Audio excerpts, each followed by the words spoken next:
ठाणे वैभवच्या सुवर्ण महोत्सवी कार्यक्रमाला उपस्थित आपले ठाणेकर ज्येष्ठ अणुशास्त्रज्ञ पद्मविभूषण अनिल काकोडकर साहेब आणि परत आपले ठाणेकरच सर्वोच्च न्यायालयाचे माजी न्यायमूर्ती अभय ओक साहेब, या ठिकाणी मंत्रिमंडळातील माझे सहकारी प्रताप सरनाईकजी, ठाण्याचे जिल्हाधिकारी डॉक्टर कृष्णनाथ पांचाळ, संपादक ठाणे वैभवचे मिलिंद बल्लाळजी,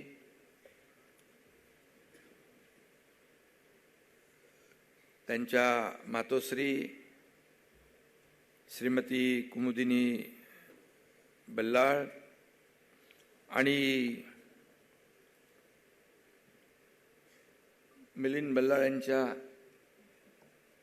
होम मिनिस्टर मंजुषाताई आणि ठाणे वैभवचा वारसा पुढे नेऊन नवीन आता स्पर्धेच्या युगामध्ये ठाणे वैभवला पुढे नेण्याचं काम करणारे आपले निखिल बल्लाळ, सभागृहामधील सर्व मान्यवर आणि उपस्थित माझ्या लाडक्या बहिणींनो, लाडक्या भावांनो आणि पत्रकार मित्रांनो,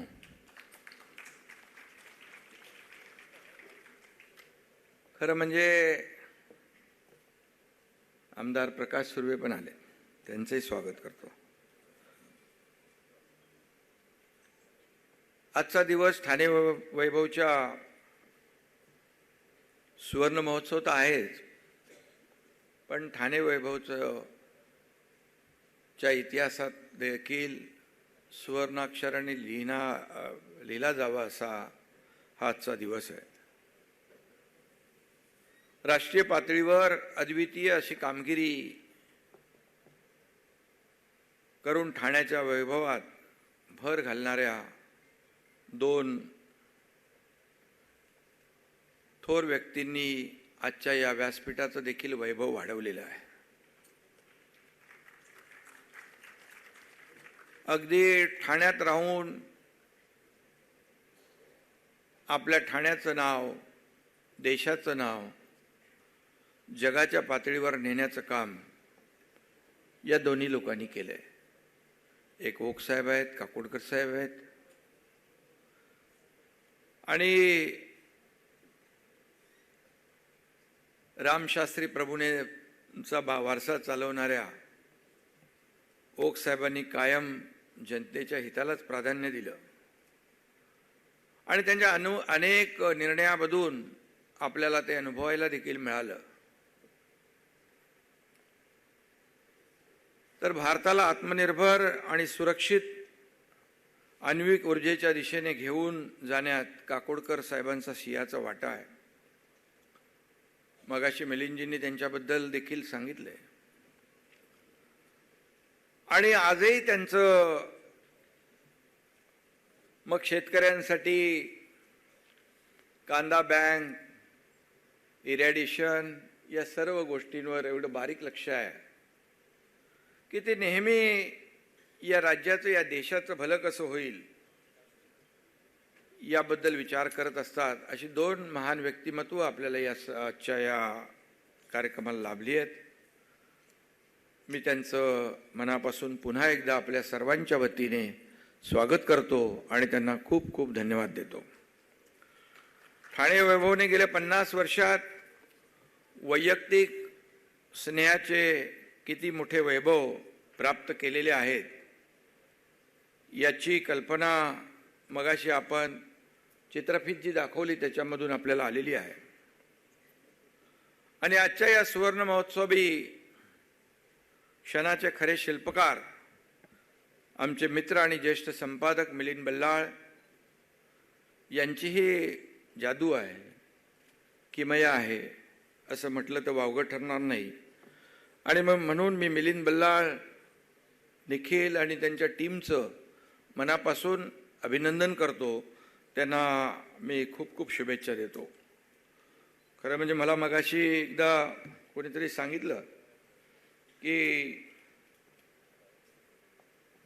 ठाणे वैभव हा 25 ऑगस्ट 1975ला सुरू झाला आणि त्याच काळात त्याच दरम्यान शोले पिक्चर देखील रिलीज झाला आणि 75 पासून सुरू झालेला ठाणे वैभव नावाचा शोले अर्थात विचारांचा अंगार आजही पुढे जातोय. हे देखील फार अतिशय आपल्यासाठी महत्त्वाचं आहे.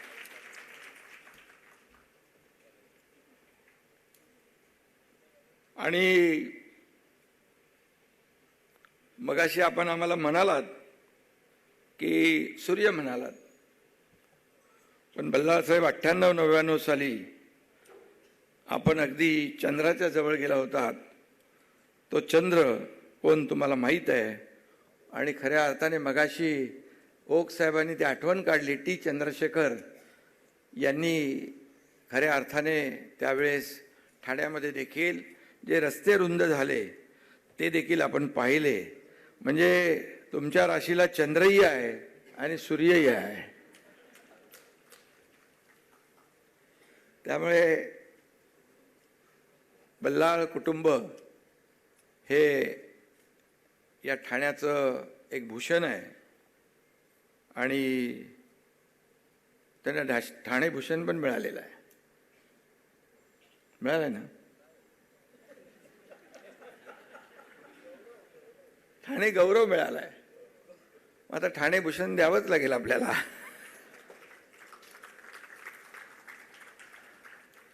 कारण 50 वर्षाची कारकीर्द अगदी छोटी मोठी नाही आहे. एखादं वर्तमानपत्र 50 वर्ष सुरू ठेवणं हे साधी सोपी गोष्ट नाही आहे. आणि म्हणून खऱ्या अर्थाने जेवढं कौतुक करावं तेवढं थोडं आहे. आणि एखादं शहर, मगाशी ओक साहेब म्हणाल, एखादं शहर अनेक गोष्टींनी ओळखलं जातं. ठाणे हे तलावांचं शहर आहे. कोपिनेश्वर मंदिर आहे, गडकरी रंगायतन आहे, मामलेदार मिसळ आहे. हे सगळे ओळख आहे. आणि अशा या अनेक गोष्टींनी या शहराच्या वैभवात भरच घातलेली आहे. ठाणे वैभव देखील ठाणे शहराच्या वैभवाचा प्रतिनिधी आहे. आज आमच्या देखील प्रवासाला 40 वर्ष उलटून गेली. आणि मिलिंद बल्लाळ यांनी उल्लेख केल्याप्रमाणे टांग्यापासून अगदी मेट्रोपर्यंत झालेला जो काही प्रवास आहे तो आम्ही जवळून पाहिलेला आहे. आणि मला देखील अभिमान आहे, आपल्या सगळ्यांनाच अभिमान आहे. या काळात एक शाखा प्रमुख ते या राज्याचा मुख्यमंत्री होण्यापर्यंत माझा राजकीय प्रवास जो झाला, या प्रवासात देखील ठाणे वैभवने माझ्यासाठी वाटाड्यासारखं काम केलं.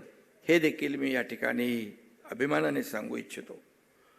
ठाणेकरांच्या समस्या सांगण्याचं, ठाणेकरांचे अंतरंग समजावून सांगण्याचे आणि ठाणेकरांना काय हवंय काय नको सांगण्याचं ज्यांनी ज्यांनी काम केलं त्यामध्ये ठाणे वैभवचा सगळ्यात मोठा सिंहाचा वाटा आहे.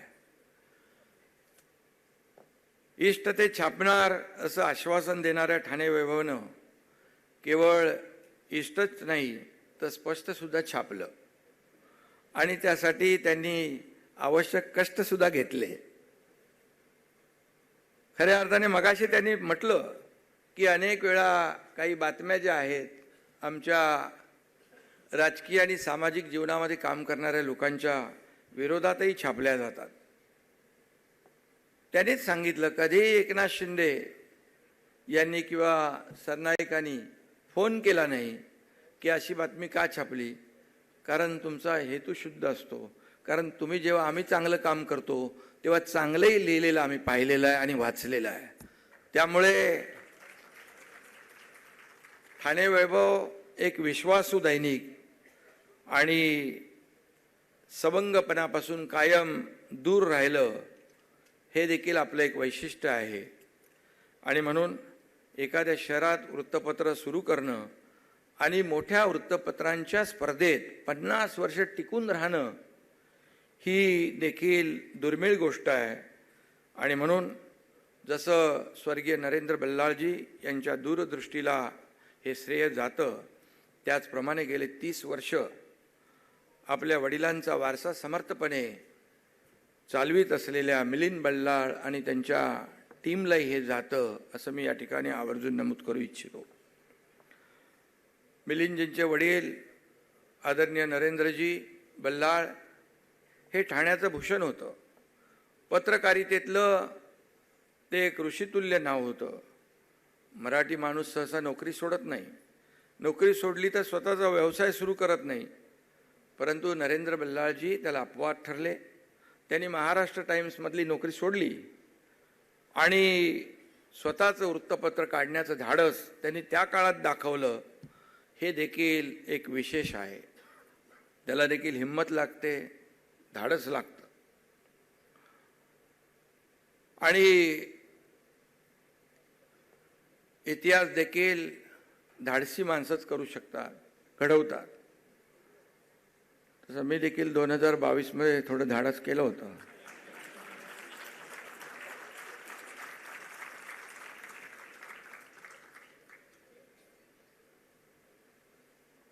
आणि ते जनतेने स्वीकारलं,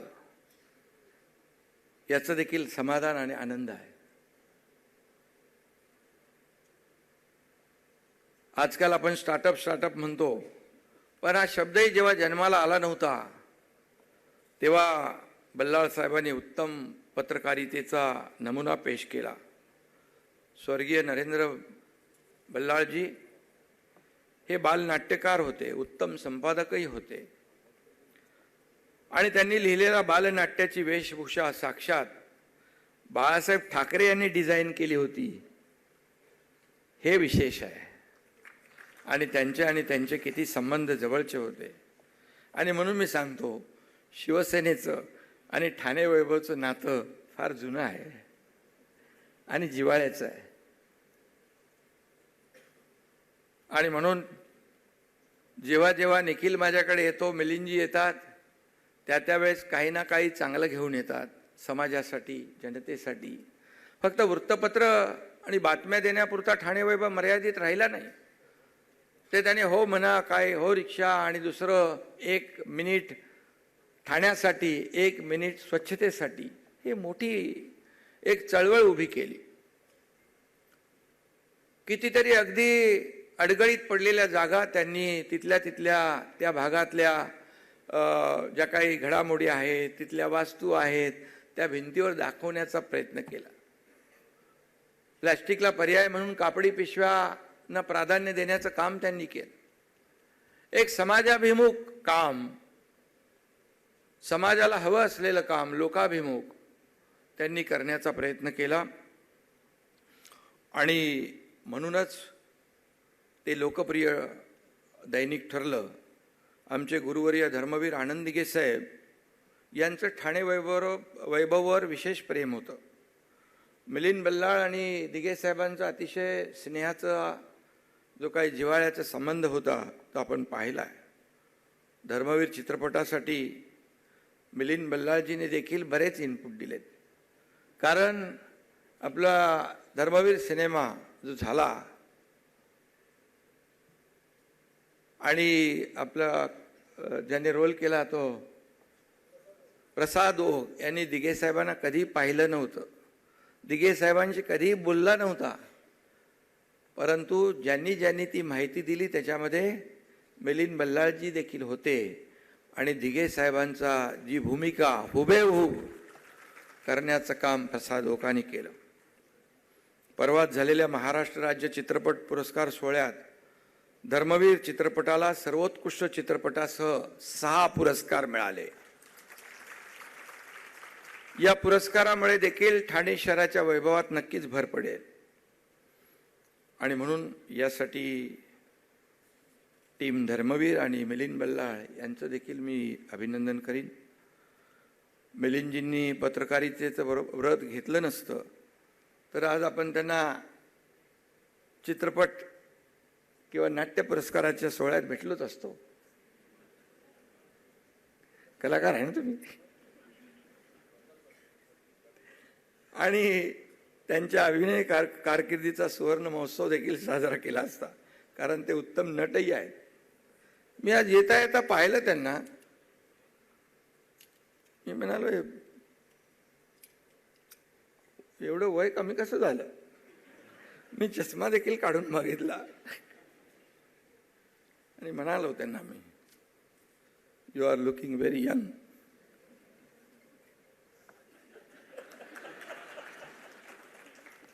मगाशी तुमचा उल्लेख मी काय केलाय, गृहमंत्री. तुमचा ताबा आहेच ना, ताबा. आणि म्हणून मिलिंदजींच्या लेखनामध्ये जशी खट्याळकी असते तसे त्यांच्या बोलण्यातही हजर जबाबीपणा आहे. मिलिंदजींमध्ये सेन्स ऑफ ह्युमर फार वरच्या दर्जाचा आहे आणि ते असो अभिनय क्षेत्रात असते किंवा कुठेही असते तरीसुद्धा ते ठाण्याचे वैभवच ठरले असते, हे देखील मी या ठिकाणी सांगू इच्छितो. पण ते सगळं ग्लॅमर आवड सोडून वडिलांचा वारसा पुढे नेण्याचा संकल्प त्यांनी केला आणि म्हणूनच त्यांना धन्यवाद दिले पाहिजे. खरं म्हणजे हे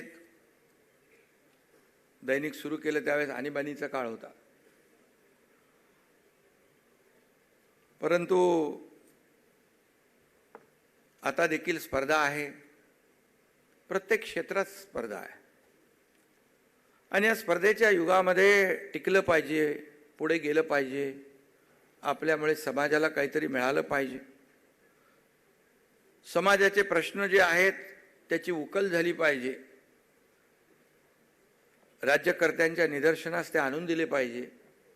या सगळ्या बाबी ज्या आहेत हे लोकशाहीचा चौथा स्तंभ करत असतो आणि म्हणून आता न्यूज चॅनल्स, सोशल मीडिया अशी अनेक आव्हानं वृत्तपत्रांच्या समोर आहेत.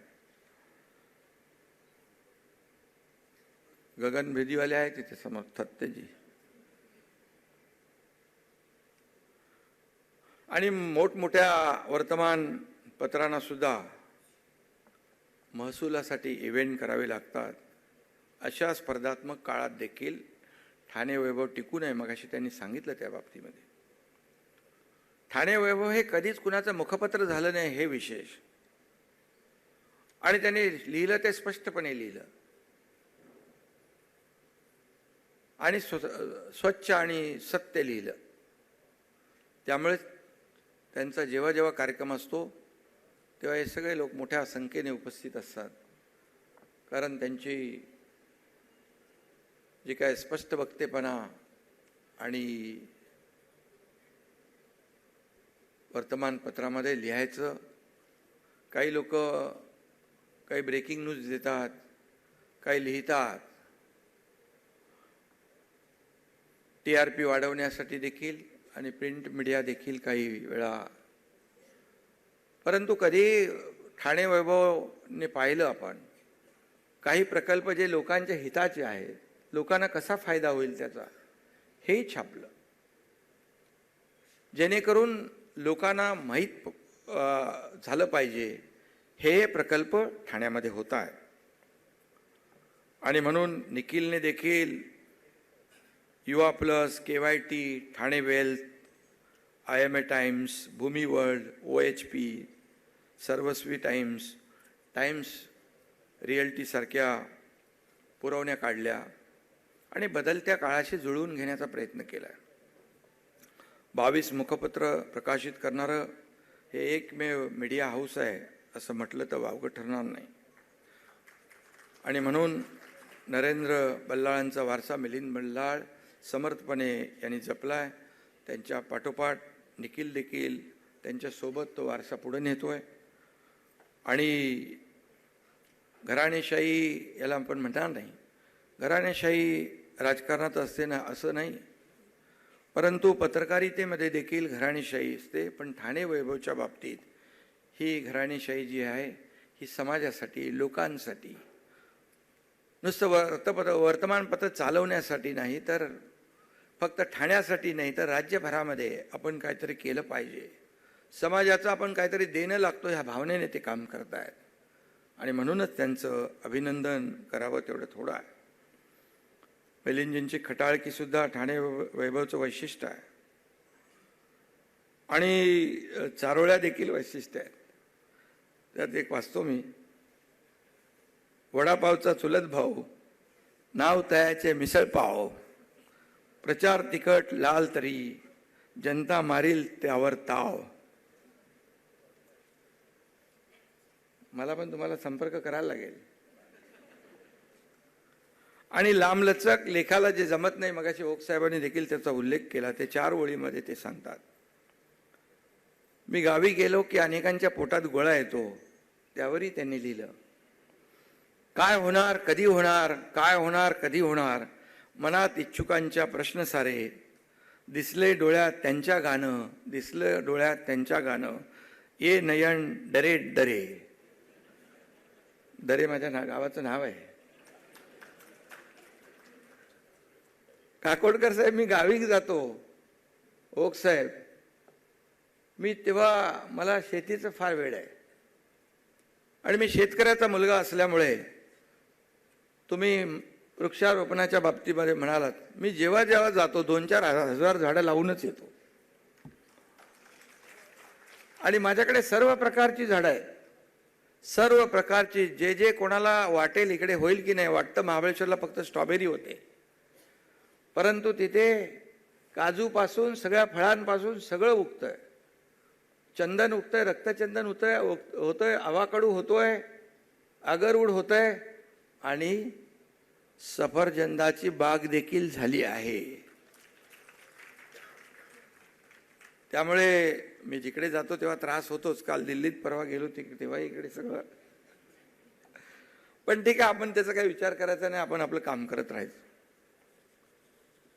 मिलिंदजींनी त्यांचा जो काय आपलं काम करत आपण पुढे जायचं, समाजाला जे हवंय ते देण्याचं काम आपण करायचं. आणि म्हणून ठाणे वैभवसारखं वृत्तपत्र ठाण्याचं प्रतिबिंब जे आहे अचूकपणे दाखवण्याचं काम करत आहे. आणि जी काही वृत्तपत्र काढण्यामागची जी नरेंद्र बल्लाळ साहेबांची विचारधारा होती, ती सामाजिक बांधिलकी जपण्याची होती. आणि म्हणून गेल्या 50 वर्षात ठाण्याचं सांस्कृतिक आणि सामाजिक आणि राजकीय व्यासपीठ म्हणून आपली ठळक ओळख निर्माण करण्याचं काम या ठिकाणी झालंय. खरं तर 50 ही परिपक्वतेची सुरुवात असते. 50 वर्षात मिळालेल्या अनुभवाच्या जोरावरच माणूस पुढील प्रवासात अधिक उंची गाठतो. अमृत आणि शतक महोत्सवाकडे जाणाऱ्या ठाणे वैभवचा प्रवासही जोमात आणि असाच सुरू राहो, अशा शुभेच्छा मी या ठिकाणी आपल्याला देतो. आणि मगाशी ओक साहेबांनी काही सूचना या ठिकाणी केल्या. जिल्हाधिकाऱ्यांना मी सांगितलं होतं, सगळे नोट करून घ्या. आणि त्यामध्ये आम्ही ओक साहेब 25 एकरमध्ये सेंट्रल पार्क तयार केलेला आहे. खूप चांगला सेंट्रल पार्क आहे ठाण्यामध्ये. आपण एकदा कधी वेळ असेल. त्याचबरोबर 145 उद्यानं आहेत छोटी मोठी, ती आपण डेव्हलप केली आहे. आणि त्याचं क्षेत्र आहे 2 लाख स्क्वेअर मीटरचं. घोडबंदरला 16 नवीन उद्यानं आपण केली आहेत. गायमुखची चौपाटी खूप चांगली विकसित केली आहे प्रताप सरनाईक यांच्या मतदारसंघामध्ये. कोस्टल रोड जो आहे तो पूर्ण ग्रीन कव्हर आपण करतोय. आणि मी आयुक्तांना गेल्याही वर्षी सांगितलं, त्याच्या आदल्या वर्षी सांगितलं, कमीत कमी 1 लाख झाडं तरी लावा. आणि गेल्या वर्षीचं टार्गेट त्यांनी पूर्ण केलं. या वर्षाचं पण बहुतेक पूर्णत्वास जात आहे. आणि त्याचबरोबर अर्बन फॉरेस्ट आम्ही ठाण्यामध्ये सुरू केलं, ट्रॅफिक गार्डन. ते देखील खूप म्हणजे शहरामध्ये जंगल अशी जी काही संकल्पना कोणाला विश्वास वाटणार नाही, पण तेही आपण केलेलं आहे. आणि ट्रॅफिक गार्डनच्या माध्यमातून मियावाकी वृक्षांचं रोपण केले आपण. हेरिटेज वॉल आपण म्हणालात, त्यात हे आपण आता ते फुटील करतोय तिकडून आपल्या अगदी वागळे स्टेटपासून तुमच्या त्या तिथपर्यंत पुढेपर्यंत. तर ते देखील आपण काम सुरू करतोय. मँग्रोवच्या बाबतीमध्ये देखील ओक साहेब अतिशय एकदम संवेदनशील असतात.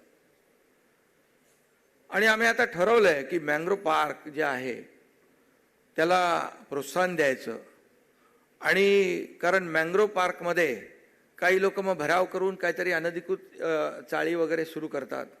तर मँग्रोव पार्कमध्ये मी आता आमच्या अर्बन डेव्हलपमेंट डिपार्टमेंटला सांगितलंय, मँग्रोव पार्क आपल्याला प्रोटेक्ट करायचे असतील आणि वाढवायचे असतील तर त्याला इन्सेंटिव्ह जे जे काय असेल FSI TDR तो देणं गरजेचं आहे. आणि त्यावर आम्ही पॉलिसी करतोय जेणेकरून मँग्रोव सगळे प्रोटेक्ट होतील, पर्यावरणाचा समतोल राखण्यासाठी देखील त्याचा उपयोग होईल. आणि मी आणखी एक आपल्याला ओकसाहेब या ठिकाणी आठवण करून देतो. जेव्हा अटल सेतू सुरू होता, मीच त्या खात्याचा मंत्री होतो आणि खूप NGOज आणि पर्यावरण तज्ज्ञ म्हणाले की हे फ्लेमिंगो इथून जातील, राहणार नाहीत. पण मी मग त्यामध्ये अधिकाऱ्यांना सांगितलं फ्लेमिंगो इथून जाता कामा नये आणि आपलं प्रोजेक्ट पण झाला पाहिजे. मग ॲडव्हान्स टेक्नॉलॉजीचा आम्ही वापर केला, रिव्हर्स सर्क्युलेशन ड्रिलचा. आणि मी एक अगदी आपल्याला विश्वासाने सांगतो की ज्या लोकांनी आक्षेप घेतला होता त्यांनाच सांगितलं तुम्ही रिपोर्ट तयार करा. फ्लेमिंगो कमी झाले नाहीत, फ्लेमिंगोमध्ये वाढ झाली आणि अटल सेतू देखील कंप्लीट झाला. त्यामुळे विकास करत असताना पर्यावरण पूरक विकास झाला पाहिजे. प्रो एन्व्हायरमेंट डेव्हलपमेंट आमचा फोकस आहे आणि म्हणून त्याच्यावर आम्ही विशेष काळजी घेतोय. आणि तुम्ही नेहमी पर्यावरणाविषयी संवेदनशील राहिलेला आहात, आम्हाला माहीत आहे. आणि आता तर तुम्ही ठाणेकरता आहातच, आता उलट तुमचं मार्गदर्शन आम्हाला जास्तीत जास्त या ठिकाणी द्याल अशा प्रकारचा विश्वास देखील व्यक्त करतो. आणि जे जे तुम्ही सांगाल नक्कीच त्याचा आदर आम्ही केल्याशिवाय राहणार नाही. कारण शेवटी तुमचं ग्रीन कव्हर वाढवण्याचा जो काही उद्देश आहे, शेवटी ग्लोबल वॉर्मिंग आणि क्लायमेट चेंजमुळे आता कधी पाऊस पडतो, कधी गारपीट होते, कधी अवकाळी पाऊस पडतो, कधी पाऊस बंद होतो. ह्या सगळ्या गोष्टी ज्या आहेत या पर्यावरणाशी आपण जे काही खेळ करतो म्हणा की त्याला डिवसतो आणि त्यामुळे हे होतं. म्हणून आपल्याला जेवढं काही करता येईल ते हरितपट्टा, ग्रीन कव्हर जास्तीत जास्त तयार कसं करता येईल ते आपण नक्की करू. आणि ठाण्यामध्ये आपण पाहिलं की पूर्वीचं ठाणं आताचं ठाणं खूप फरक आहे. ठाणं लोक आता ठाण्यामध्ये खूप लोक राहायला येत आहेत. अगदी काकोडकर साहेब तुम्ही तर आहातच, ओक साहेब आहेत, परंतु अनेक साहित्यिक आहेत, कलावंत आहेत, विविध क्षेत्रातील मंडळी आहेत ठाण्यामध्ये राहतात. ठाण्यातलं टेम्परेचर देखील थोडं मुंबईपेक्षा इतर शहरांपेक्षा कधी कमी असतं. येऊरचा जो काही परिसर आहे, येऊरमध्ये देखील आपल्या ज्या काही भावना आहेत त्याची दखल बिलकुल घेतलेली आहे. आणि कलेक्टरना मी आल्यानंतर 2-3 गोष्टीच सांगितलेल्या आहेत. मी म्हणालो या शहरातली ट्रॅफिक वाहतूक कोंडी दूर करायची आहे, या शहरातलं ग्रीन कव्हर आपल्याला वाढवायचं आहे, या शहरामध्ये एकही खड्डेमुक्त ठाणे हे आपल्याला करायचं आहे. आणि म्हणून त्याचा प्रवास सुरू झाला आहे. कॉन्क्रीटचे अनेक रस्ते आम्ही केलेले आहेत. आणि पावसाचं पाणी वाहून जाऊ नये म्हणून सॉकपीट पण आम्ही मध्ये मध्ये केलेले आहेत. आणि त्यामुळे शेवटी पर्यावरणाला आपल्याला चालना दिलीच पाहिजे. आणि पर्यावरणाच्या बाबतीमध्ये ठाणे वैभव निखिल नेहमीच आणि ॲग्रेसिव्ह असतो, त्याला प्राधान्य देत असतो, त्याचंही अभिनंदन करायला पाहिजे. आणि मी फक्त एवढंच जाता जाता आपल्याच शैलीमध्ये सांगू इच्छितो, लिहित राहा इष्ट, लिहित राहा इष्ट, बोलत राहा स्पष्ट, पण आमच्याविषयी लिहिताना होऊ नका दुष्ट. कारण राजकारणात आम्ही खूप घेतो कष्ट. ठाणे वैभवचं असंच वैभव फळो फुलो आणि अमृत महोत्सवालाही आम्हाला हजर राहायला मिळो हीच ईश्वरचरणी प्रार्थना करतो. आणि आपल्या सगळ्यांना खूप खूप शुभेच्छा. ठाणे वैभवच्या संपूर्ण टीमचं मनापासून मी अभिनंदन करतो. खूप खूप शुभेच्छा. धन्यवाद. जय हिंद, जय महाराष्ट्र. एबीपी माझा, उघडा डोळे बघा नीट.